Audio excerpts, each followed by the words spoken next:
Welcome to Carpool Consultation. My name is Nick Hartshorn-Evans. I'm the founder of the Pumping Marvellous Foundation and the Chief Executive, and a heart failure patient as well. So next to me is my partner in crime. I'm Angela Graves. I'm the clinical lead for the Pumping Marvellous Foundation. My background is a heart failure specialist nurse. And we've got a special person today, haven't we? We have got a heart failure specialist nurse extraordinaire with Jenny Welstand. Yay! Yeah, Jenny Welstand. Woo. And we've also got our new tops on. Thank you, Deborah Budding. Pull up your positive pants. So we're pulling up our positive pants today. Knickers on. Okay, so I want to know you got your knickers on. I've got my boxer shorts on, all right? I don't wear knickers. Anyway, would you like to get... Saucy. Is Jenny there? Jenny's there. All right. Come on in, Jenny.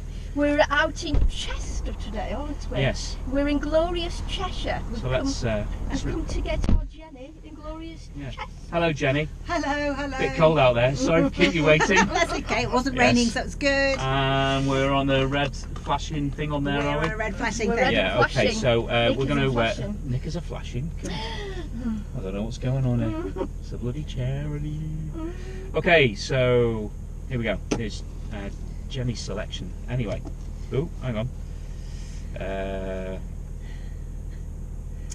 There's so technical hitch. Hang on a second. Let's have a look. Okay, this usually doesn't happen on Carpool Consultation because we're usually pretty sorted. So just bear with me a second. Anyway, do you want to start? Well, yes, we've got Jenny with us today, and Jenny, you're employed by. I know it's a Welsh name, isn't it? It's Betsi, Cadwaladr University Health Board, which is in North Wales. Excellent. So I just struggled, you see, to say that. But it's in North Wales, isn't it? It's North Wales, yes. Well, I'm half Welsh, and I can say Llandrindod Wales, which is in Mid Wales, but I sort of struggle with the real Welsh names. Well, I can say Yaki. Hope your father's not watching. Anyway. But we've got Jenny with us, and as I said before, Jenny is an extraordinary nurse. She's at the top of the academic profession in nursing. Jenny's actually done a PhD, her doctorate, and 8 years. 8 years. 8 years. 8 years part time, yeah. So what we're going to do is we're going to get Jenny to tell us something about her PhD today and what she found, because I think from a patient's perspective with heart failure, I think you're going to find it absolutely riveting and fascinating and maybe really relatable to yourselves. So Jenny, tell us a little about then your PhD. Okay, well, I've been doing cardiac nursing since 1990 and heart failure nursing since 2000. So know lots and lots of people with heart disease. And my interest from a research point of view came about because I meet patients every day in clinic or in their homes or wherever. So I know a lot about what it's like to live with heart failure from listening to their stories. But did I really know? And why is it some patients didn't really engage with self-care behaviours in the way I sometimes expected? So I decided to do a longitudinal study. In other words, I met patient groups 3 times over a 1-year period, and I met patients who are brand new diagnosed with heart failure, who'd been living with it some time but hadn't had their diagnosis made very promptly, and a very experienced group of patients, because I wanted to understand what is it like to live with heart failure. What do I not know? I might be an expert nurse, but what do I really not know? So that was what I wanted to do and find out about and hear their stories to see if I could learn something new. Okay. So, and what did you learn, Jenny? Well, what I learned was, the first round I just asked them to tell me about what day-to-day life was like, and off they went chatting. Went away, did my analysis, went back to meet the group second time round, having found lots of themes and issues that are in the literature, so I thought, well, I've got this cracked. But actually when I said to the patients, does this represent you? Is this what your stories are all about? Pretty much each group said to me, no. So I was a bit taken aback, like, oh goodness. So listened, said, oh, tell me me more about that then and listened to their stories again. But actually, I kept thinking, oh, this is what I've already heard. And actually, it was my supervisor, who's a sociologist, really made me look and listen at those stories a bit differently, provoked me a bit into thinking a bit differently about listening. And I realised that actually what I was hearing was what I expected to hear as a nurse. I was looking through a nurse's spectacles, and actually when I really listened to their stories, things I perhaps had been discounting about looking well. All the patient groups, again and again and again throughout the interviews, kept telling me, or telling each other, about, do people tell you you look well? How do you cope with that? And what do you say? And actually the more and more I listened to that, when I went round back for this third round of interviews and I talked to them about living a hidden life, because actually the stories I'd heard about were stories about being a grandmother, and actually her grandson had gone to sit on the naughty step himself when he'd been naughty one day because she couldn't pick him up, and his mum had said to her, you mustn't let Nanny pick you up because she gets breathless. So her being a bit of a grandmother had been interfered with. Another guy who didn't want to put his tablets up because he couldn't go up a ladder and hang the Christmas tree lights up, and that was what Grandad did, so he didn't want to put his tablets up any further.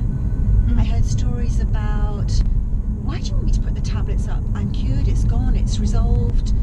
They thought it had all gone away. So actually, when I went back and really tried and looked at the three groups and I spoke to them about the third round of interviews, I found different problems with coming to terms with the day-to-day living with heart failure. And actually looking well was a way for me to look in and see and hear those stories a bit more. Because actually, if you look well and you think it's gone, you're not going to want to put your tablets up, you're not going to want to carry on weighing yourself, you're not going to tell someone. That makes sense, doesn't it? Yeah. When there's problems. But actually, maybe you don't want to put your tablets up because it interferes with how you see yourself. Yes. If I say things that made a difference to people about their self-worth, the grandmother, the grandfather, a story about an elderly gentleman who couldn't carry the shopping bags anymore. He was a real gentleman, very dapper chap, and he was so ashamed that he couldn't carry the shopping bags, and his wife had to carry them for him. But actually he found a way of coming to terms with that situation. So for me as a nurse, I was trying to listen to different things between, if I use looking well with people, perhaps I would better understand if they weren't coming to terms, hadn't grasped that their heart failure was a chronic going on thing for a long time. Maybe I could help them better see their situation. But if they were struggling to come to terms with looking well and feeling terrible, actually that was really important, and I could better help them engage with self-care behaviours by listening to their stories and helping them understand better how to get involved with their own self-care management. Would you say then that psychological piece is the foundations of what comes afterwards? Yes, I think it is. I think a motto in our service is the NHS is really good at looking after patients. It doesn't look after people particularly well. Yes. Actually, you need to look after the people. Yes. You need to hear what affects them. Where are they up to with their story? How is it affecting them? Because then you're going to be able to help support them better with whatever they're trying to deal with. Yes, I think it's this whole approach, isn't it, of, for many it's a loss, isn't it, of they feel of maybe who they are, or their identity changes. Their identity, or their future, what they envisaged as a future, is now different. Absolutely, that's hitting the nail on the head, and that's exactly, I suppose, if I looked at the more academic side of my work, it was this issue about a changing self-concept, and how do people come to terms with a new situation. One day you're just Fred, and the next day you're Fred with heart failure, and it changes how you live your very life, everything that makes you, you. Yes, and if it's doing that to the patient, it's often doing that for the wife, the husband, the daughter, the son, Absolutely. It's a whole thing, isn't it? It really is. It is. It's that the person is them and everything that matters to them, isn't it? And the people around them. Yeah, very much so. Yeah. Yeah, we tend to be good on the tablets, don't we? And the devices. And all that is really brilliant because we need that. But maybe, and the psychological thing, it's time, isn't it? And listening with the patients. And actually sometimes, dare I say, it's about supporting people not to have to put their tablets up, because actually it is causing more of a problem. You have to work with who that person is that's in front of you at that moment in time, and perhaps give them a little time to come to terms with their situation better. Yes.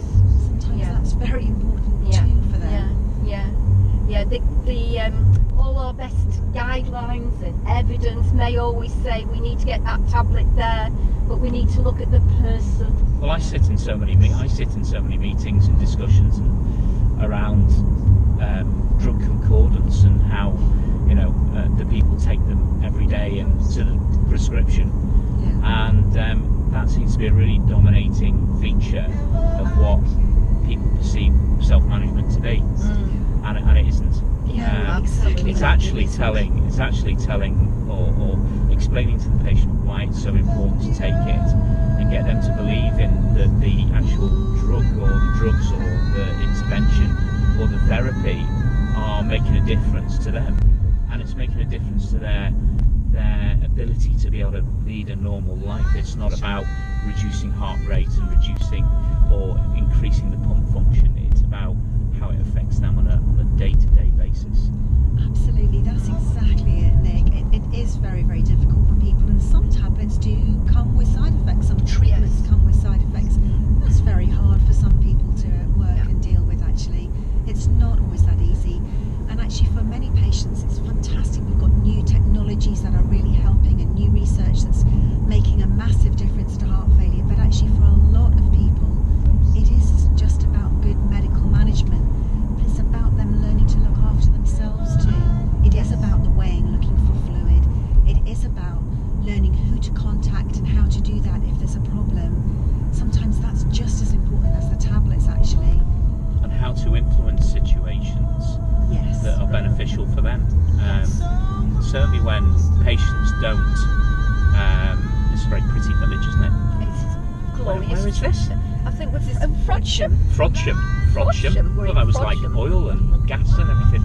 Anyway, so I've forgotten where it was. So it's about making sure that patients understand why they're doing it, because then you get consistency and you get an approach from the patient which suits them. It's their choice. Correct. It's their body. That's what it's all about, and their families. You need to support them deal with their situation. That's the bit like individualising it, really. Yes. Yeah, and everybody's an individual, and everybody will have their own needs, their own strategies, and even how they cope with a tablet. Their body will react differently from somebody else's, and it's all about the individual, isn't it, rather than a patient all being the same. And looking then as a heart failure nurse, Jenny, how do you perceive heart failure nurses going forward? Well, it's great news that actually we are progressively going up in the number of heart failure nurses. That's really a good thing, because I do think not all patients are going to be able to have super complex devices and the latest mitral clip or the whatever's going on. For a lot of them it is just the day-to-day living with heart failure, and having a heart failure nurse, someone you can speak to that really understands your situation and wants to listen to your story and help you.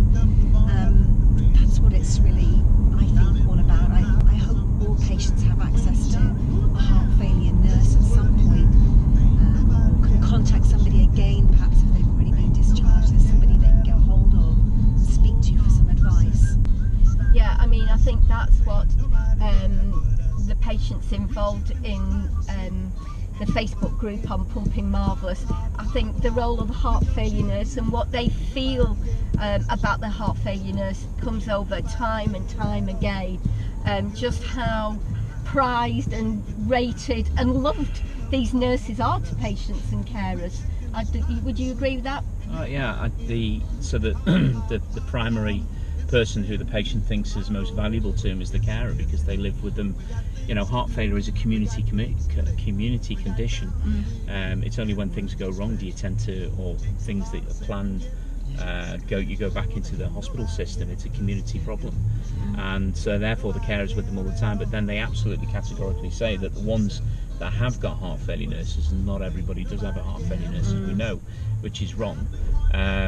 That the heart failure nurse is everything to them. Yes. They care, but they also, you know, they're potentially advanced nurse prescribers, and that makes a real difference. A real difference, both on the psychological level and also I think a clinical level as well. Yeah, and I think these patients, many patients as well, they don't just have heart failure, they have other conditions that go with that, and it's having somebody that just looks at them and sees them. I mean, we talk about this holistic approach, don't we? But it's vital, Jenny, isn't it?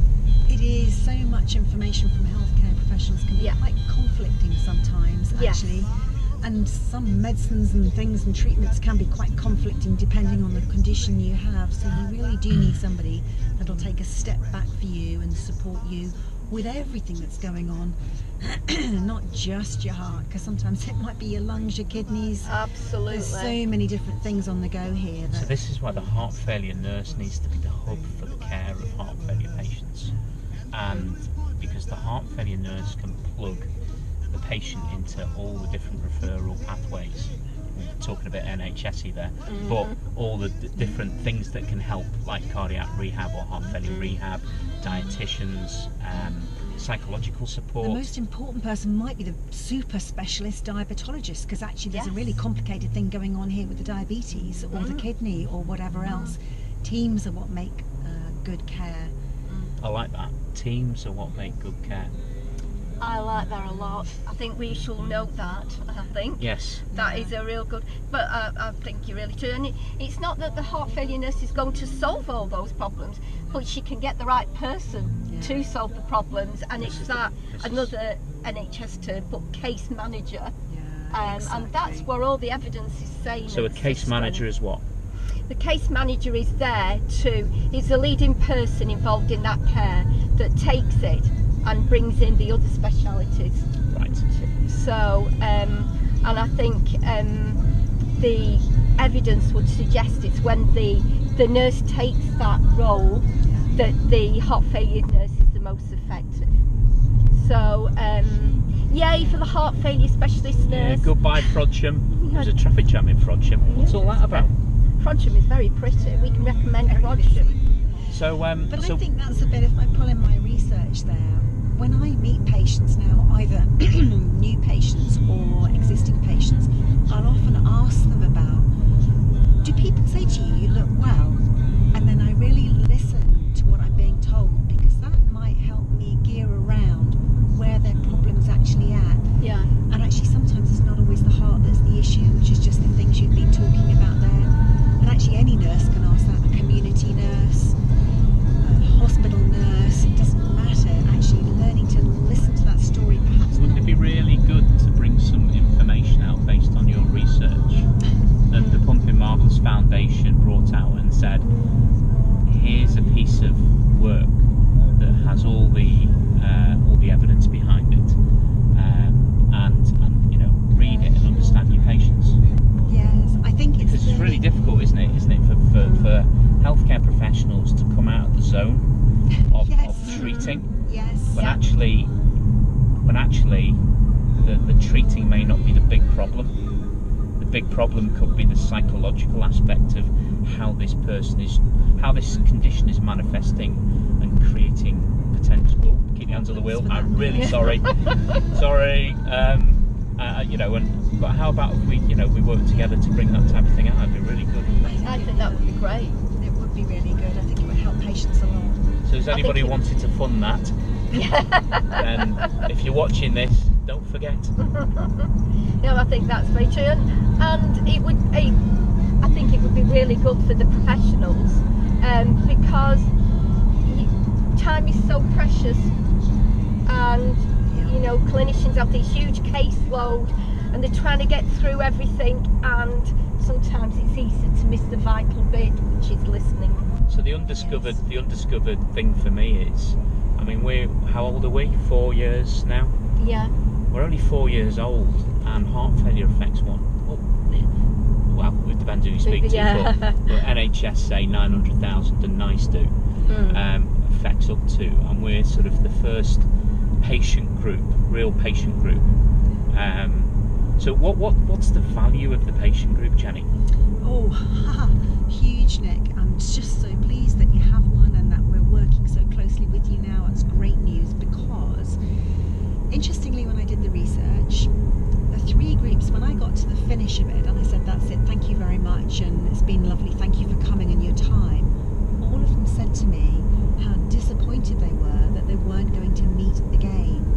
And I asked them if they would have come to a support group, and pretty much all of them said no, they wouldn't. So and I asked them more about that. They didn't want to be supported, thank you very much. They didn't see themselves as invalids or disabled, but what they had valued was sharing stories with each other, sharing experiences with each other, telling their own story, because I think you do learn a little bit more when you tell your own story, but also hearing about other people's stories too, in a very non-threatening way that you can dip in and out of. And I think that patient forum groups, not support groups, is a major trick, because it is supportive without being labelled as something for disabled people, as it were. Because you're not. You're just a person getting on with your life. And if you have something that goes on the internet as well as something that's face to face, people will dip in and out of it when they need to. For lots of people with heart failure, they have ups and downs. They might be very ill when it's first diagnosed at the beginning, and then they're okay for a bit again, and then actually they go through a period of deterioration.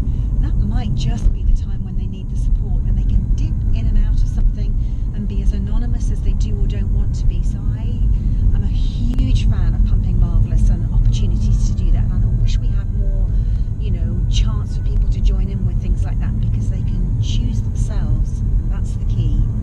Yeah, I'd say that reflects very much our Facebook group, doesn't it, Nick? Yeah, I think, you know, it always amazes me that, you know, that woman came on a couple of months ago and she said, well, I've been on here for 2 years, and I'm going, and I've just been watching it, I've been reading it, it's been really helpful, but I now need to ask you a question, because I can't figure this out myself. And I thought, wow, that is so powerful, that actually people just use it as a learning tool, but then when they need it, it's there for them. Yes.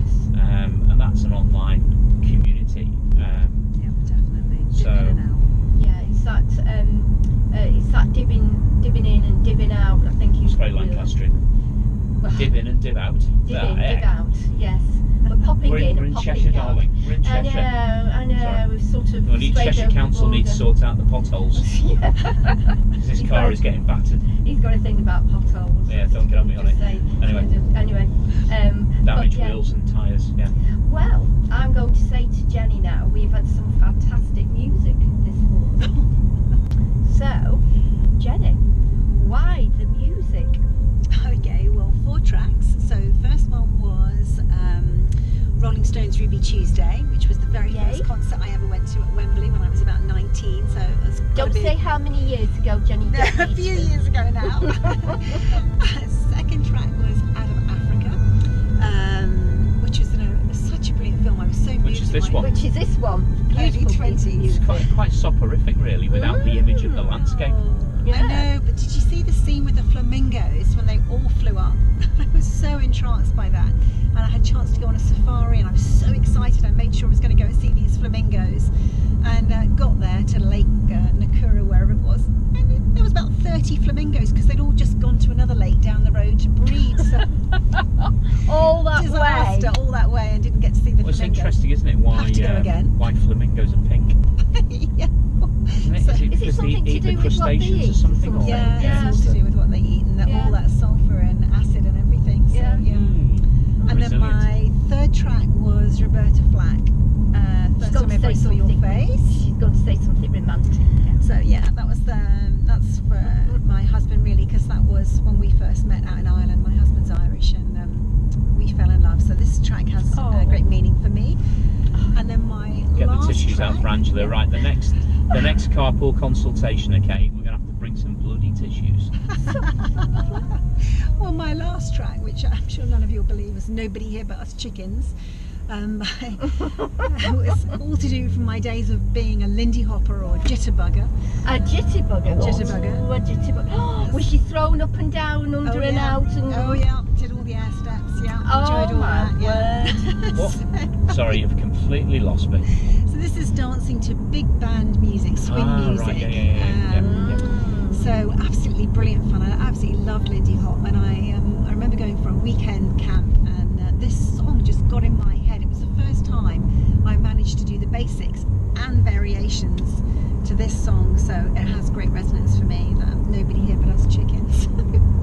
That's why So that big band music. Have you heard of a band called Big Bad Voodoo Daddy? Big Band Voodoo Daddy. Big No. Bad Voodoo Daddy. Big Band. Oh, there's a song called Big. I must have heard their song then. I know that. Well, listen to them for real. I think you'll probably like that. Oh, So, Jenny, just I mean, you're a super dedicated nurse, doctor. Sorry, doctor. And so, what would you, if you weren't a nurse, what would you be doing now? Oh my goodness me. She'd be a If I put you on the, dancer. I put you on the spot. Running a really nice coffee shop somewhere in the hills. Nurses, do you know, nurses often want to be florists Yes. or cake shops. Yes. Oh, cake shop. Yeah, definitely. Very good at shops eating and cakes. florists. What is it about nurses? Cake shops and florists. Well, we're very, very glad actually, Jenny, that you chose nursing and that you're not running a cake shop or a florist. No, I do love being a nurse. I really do. I love everything that is all about nursing. If I can't be a good nurse, then I'll go and stack shelves in Sainsbury's or something, because I don't want to not be a good nurse. That's what it's all about for me. And I think probably the vast majority of nurses in the UK today, or perhaps all over the world, I should say. It's a bit of an old-fashioned word, Jenny, but it's a vocation. Yes, it is. It has to be, doesn't it, on this pay scale? Yes. Give us a pay rise. Oh no! Yeah. Oh, hold on. On that note, You pay me. Yes. oh, shh. God, flipping heck. Tell you what, being working for a charity is a vocation as well. It is. So, right, well, I'd like to say thank you very, very much for some superb insights and great songs, great music, lots of different styles of music actually. A bit of big band, bit of rock and roll with the Rolling Stones and Roberta Flack, which is a beautiful song. So I'd like to thank Jenny Welstand, a big thank you very, very much for putting up with us, and we wish you all the best in your future career, and let's all let's all hook up and do something potentially with that bit of research. Oh, Yay. Thank you. Thank So you, that's Jenny. the end of carpool consultation, and I can take your hands off the wheel because I am parked in a service station in Cheshire. Cheshire. So Thanks, Jen. bye for now. Thank you. Bye. Bye. Bye. Duh. Done.